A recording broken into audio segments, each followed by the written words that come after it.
1978 সালের 1 সেপ্টেম্বর রাজধানীতে এক সংবাদ সম্মেলনে তৎকালীন রাষ্ট্রপতি জিয়াউর রহমানের আনুষ্ঠানিক ঘোষণাপত্রের মাধ্যমে যাত্রা শুরু হয় বাংলাদেশ জাতীয়তাবাদী দল বিএনপির। খাদ্য উৎপাদন দ্বিগুণ করতে হবে। বহুদলীয় গণতন্ত্র ও মৌলিক অধিকার প্রতিষ্ঠার মাধ্যমে ন্যায় বিচার ভিত্তিক সমাজ প্রতিষ্ঠার লক্ষ্যে ঘোষণা করা হয়েছিল 19 দফা কর্মসূচি। শহীদ জিয়ার যে রাষ্ট্র চিন্তা, জনগণের কল্যাণে তার ভাবনা, তার আকাঙ্ক্ষা এসব পূরণের বাহন হিসাবেই তিনি এই দলটার প্রতিষ্ঠা করেছিলেন। বহুদলীয় গণতন্ত্র পুনঃপ্রতিষ্ঠা হয়েছে, বিএনপি হয়েছে এবং সাথে অন্যান্য দল হয়েছে, এবং গণতান্ত্রিক সমাজ জনগণের পক্ষে কাজ করবে এবং জনগণের কল্যাণ করবে, এটাই তো কাঙ্ক্ষিত ছিল।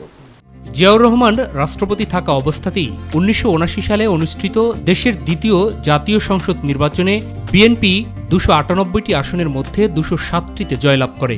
রাষ্ট্রপতির দায়িত্ব নেয়ার মাত্র 2 বছরের মাথায় 1981 সালের 29 মে চট্টগ্রামের সার্কিট হাউসে এক ব্যর্থ সামরিক অভ্যুত্থানে নিহত হন জিয়াউর রহমান।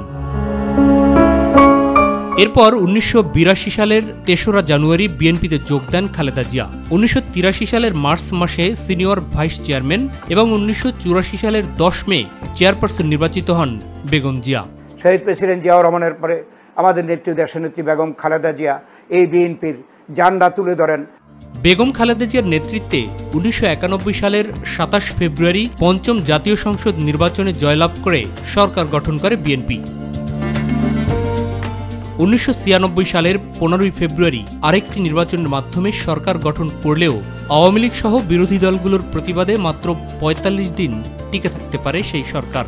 যদিও 2001 সালে 8ম জাতীয় সংসদ নির্বাচনে জিতে আবারও সরকার গঠন করে বিএনপির নেতৃত্বাধীন 4 দলীয় জোট, আর এই সরকারই ছিল বিএনপির শেষ সরকার। আমাদের উপর অত্যাচার নিপীড়ন তো কম হয় নাই। বিএনপিকে ধ্বংস করার, বিএনপিকে দুর্বল করার চেষ্টা সবাই করেছে, কিন্তু সবার সম্মিলিত চেষ্টার পরেও আজও বিএনপি বাংলাদেশের অন্যতম প্রধান রাজনৈতিক দল এবং ভয় পায় বিএনপিকেই, প্রতিপক্ষভাবে বিএনপিকেই। 2007 সালের 11 জানুয়ারির পর থেকে ক্ষমতার বাইরে রয়েছে বিএনপি। সংবিধান থেকে তত্ত্বাবধায়ক সরকার বাতিলের পর আওয়ামী লীগ সরকারের অধীনে 2014 সালের 5 জানুয়ারির নির্বাচনে অংশ নেয়নি বিএনপি নেতৃত্বাধীন জোট, আর এ কারণে 2014 থেকে 2019 পর্যন্ত জাতীয় সংসদেরও বাইরে ছিল বিএনপি।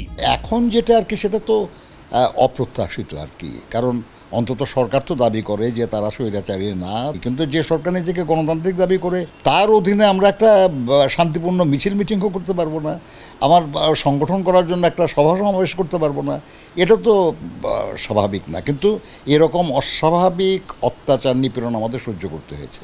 এই মুহূর্তে দলটির চেয়ারপারসন খালেদা জিয়া রয়েছেন কারাগারে।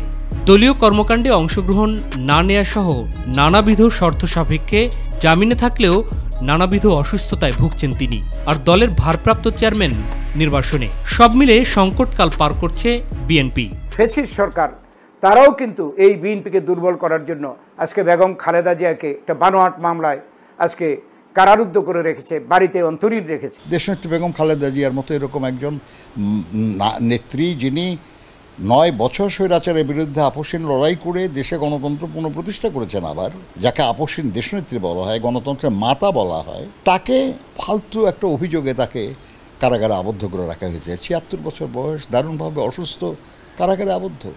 যদিও তত্ত্বাবধায়ক সরকার ব্যবস্থা পুনঃপ্রতিষ্ঠা করে আগামী নির্বাচনেই আবারও রাষ্ট্র ক্ষমতায় যাওয়ার স্বপ্ন বুনছে বিএনপি নেতারা, আর এ লক্ষ্যে রাজধানী সহ দেশব্যাপী নানাবিধ কর্মসূচিও পালন করে আসছে দলটি। আজকে যত দিন যাচ্ছে আমরা সংগঠিত হচ্ছি, দেশের জনগণের পক্ষে যে কর্মসূচিগুলো, ব্যাপক উপস্থিতি, জনগণের উপস্থিতি, আমরা মনে করি যে যথেষ্ট হয়েছে, এবার পরিবর্তনের সময় ইনশাআল্লাহ।